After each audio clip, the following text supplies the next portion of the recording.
জীবন আমার মরণ সবই তোমার, আমার জীবন আমার মরণ সবই তোমার। এই দুনিয়ায় আছি তোমার দয়াতে। কার দয়ায় আছি আমরা? জোরে বলেন, কার দয়ায়?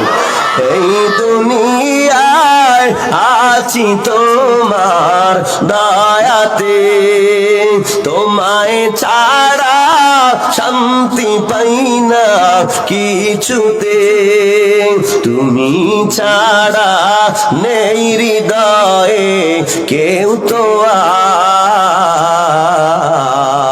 আর। আমার জীবন আমার মরণ সবই তোমার, আমার জীবন আমার মরণ সবই তোমার। সুবহানাল্লাহ বলেন। অনেক দাম, ডানে বামে কোনো দিকে নজর নয়, দিল থেকে সব দূর করে দাও বাবা, আমার দিকে নজর দাও। এই মজলিসটার অনেক বরকত, অনেক দাম। কারণ শোনেন, আল্লাহ তাআলা বলেন, বিসমিল্লাহির রহমানির রহিম,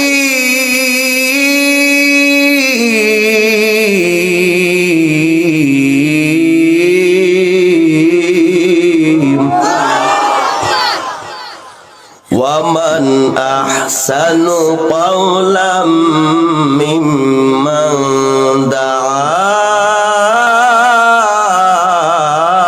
إلى الله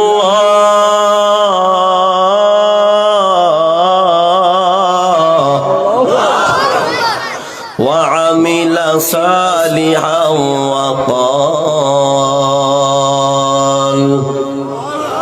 وقال إنني من المسلمين।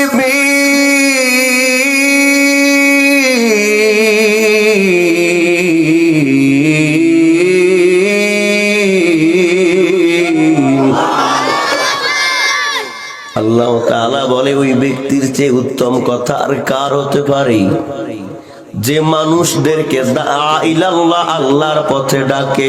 সুবহানাল্লাহ। ওয়া আমিলা সালিহা, এবং নেক কাজ করে। ওয়া ক্বালা, এবং সে বলে, ইন্নানি মিনাল মুসলিমিন, আমি একজন মুসলমান, তোমরাও মুসলমান হও। নবীজি বলেন, মান সালাকা তরিকান ইয়াতলুবু ফীহি ইলমা সালাকাল্লাহু বিহি তরিকাম মিন তুরুকিল জান্নাহ।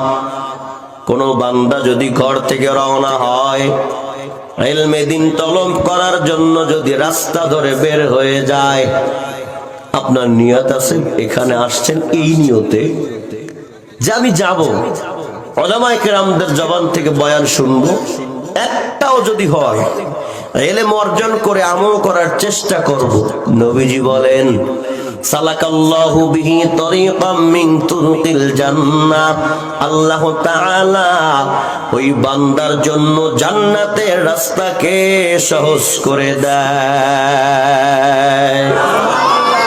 তো আসতে কইলেন সুবহানাল্লাহ। শুধু তাই নয়, আল্লাহর পয়গম্বর বলে, ইন্নাল মালাইকাতা লা তাদাউ আজনিহাতাহা রিদ্দাল লিতালিবিল ইলম। আপনার নিয়ত যদি সহি থাকে বাবা, ভিন্ন কোনো উদ্দেশ্য না, একমাত্র আল্লাহর জন্য যদি উদ্দেশ্য হয়, নবীজি বলে, আপনার আমার পায়ের নিচে রহমতের ফেরেশতারা নূরের পাখাগুলো বিছিয়ে দেয়। ইন্নাল আলিমা লা ইস্তাগফিরু লাহু মান ফিস সামাওয়াতি ওয়া মান ফিল আরদ ওয়াল হিতানু ফি জাওফিল মা আল্লাহর পয়গম্বর বলে শুধু তাই না রে বাবা, আপনার আমার জন্য আসমান জমিনের যত সৃষ্টি আছে, যত মাখলুকাত আছে, এমনকি পানির ভিতরের মাছটা পর্যন্ত আপনার আমার জন্য আল্লাহ তাআলার কাছে ক্ষমার দোয়া করে দেয়। তাহলে মজলিসটা এত দামি মজলিস, যারা শোনে তারাও দামি, যারা বলে তারাও দামি। সুবহানাল্লাহ। এটা জান্নাতের বাগান। নবীজি বলছেন হেলাকুল যিকর, যেখানে আল্লাহ পাকের জিকির হয় সেটা জান্নাতের বাগান। আওয়ামী লীগের অফিসে কি বিএনপি ওয়ালারা জীবনও যাই মিটিং করবে? আপনারা কথা কইবেন না? আবার বিএনপির অফিসে কি আওয়ামী লীগ ওয়ালারা জীবনও যাই মিটিং করবে? বলে না না, যার অফিসে সেই তো যায়। তো এটা যদি জান্নাতি বাগান হয়, এখানে কি জাহান্নামীরা আসবে? কথা কন না কা, জান্নাতীরাই তো আসবে। আমরা ইচ্ছা করতে পারি না? এখানে যারা আছে আমরা সবাই জান্নাতি মানুষ। আল্লাহ কবুল করুক, জোরে বলেন আমিন। বাস, যথেষ্ট।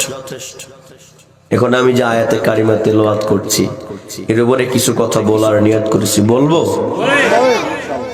আল্লাহ তাআলা বলতেছেন ফাআম্মা মান তাগা ওয়া আসারাল হায়াতাদ দুনিয়া ফাইন্নাল জাহিমা হিয়াল মাওয়া। ফাআম্মা মান তাগা, যারা সীমা লঙ্ঘন করে, ওয়া আসারাল হায়াতাদ দুনিয়া, সীমা লঙ্ঘন করে দুনিয়াকে প্রাধান্য দেয়। সীমা লঙ্ঘন করা বড় অপরাধ।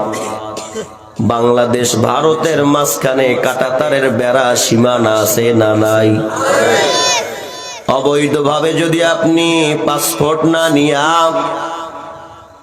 ভারতের কাঁটাতার ব্যারিকেড ওভারটেক করে তাদের দেশের মধ্যে প্রবেশ করেন, আপনার বিরুদ্ধে ব্যবস্থা নেওয়া, শাস্তির ব্যবস্থা করা হবে কি হবে না? কেন হবে? বলে আপনি সীমা লঙ্ঘন করেছেন। আবার যদি অন্য দেশের কোনো মানুষের, আমাদের দাদার দেশের মানুষ যদি আমাদের দেশে এসে এভাবে সীমা লঙ্ঘন করে, আমরা দুর্বল হইলেও আমরা প্রতিবাদ না করে কিন্তু ছাড়ি না। তাহলে দুনিয়ার রাষ্ট্রের যেমন একটা সীমানা আছে, আল্লাহ তাআলা আপনাকে আমাকে বানাইয়া আল্লাযী খালাকাল মাউতা ওয়াল হায়াতা লিয়াবলুয়াকুম আইয়ুকুম আহসানু আমালা ওয়া হুয়াল আজিজুল গফুর।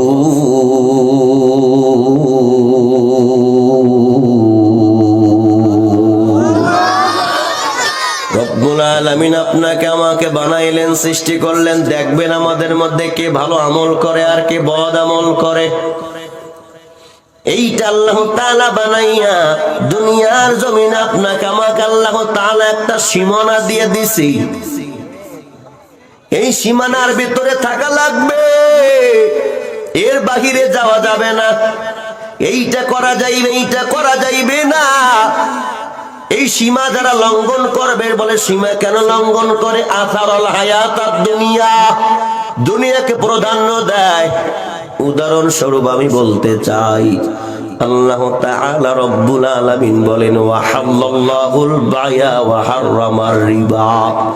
আল্লাহ ব্যবসা করেছেন হালাল, সুদ করেছেন হারাম। সুতরাং এখানে আল্লাহ তাআলা একটা সীমানা দিয়ে দিয়েছে, বান্দা সুদের ধারে কাছেও যাইবা না, সুদের কখনো সঙ্গে তোমার সম্পর্ক থাকতে পারবে না। এখন আপনি চিন্তা করলেন, আমি যদি সুদ খাই 100 টাকায় যদি 5 টাকা হয়, 1000 টাকায় 100 টাকা, 10,000 টাকায় 1000 টাকা, 1 লক্ষ টাকায় যদি 10,000 টাকা, পায়ের উপরে পা ফেলে চেয়ারের উপরে বসে যদি ইনকাম করতে পারি, কোনো কষ্ট না হয়। ইমাম সাহেব 1 মাস বেতন, 1 মাস মসজিদে চাকরি কইরা, কয়েকটা দায়িত্ব পালন কইরা, খাদেমের দায়িত্ব পালন করে, মসজিদ পরিদায় দারোয়ানের দায়িত্ব পালন করে, আজান দেয় মুয়াজ্জিনের দায়িত্ব পালন করে, নামাজ পড়া ইমামের দায়িত্ব পালন করিয়া ইমাম সাহেবের বেতন হইল 5,000। আর আমি যদি 10,000 টাকা 1 লক্ষ টাকায় লাগাইয়া এরপরে লাভ করতে পারি, এটা তো কত ভালো কথা। এই যদি আপনি সুদে টাকা লাগাইয়া সুদ খান, আপনি আল্লাহর সীমানা লঙ্ঘন করেছেন, দুনিয়াকে প্রাধান্য দিয়েছেন। আল্লাহ রব্বুল আলামিন বলেন, ফাইন্নাল জাহিমা হিয়াল মাওয়া, এর ফলাফল দুনিয়ায় যেমন সীমা লঙ্ঘন করে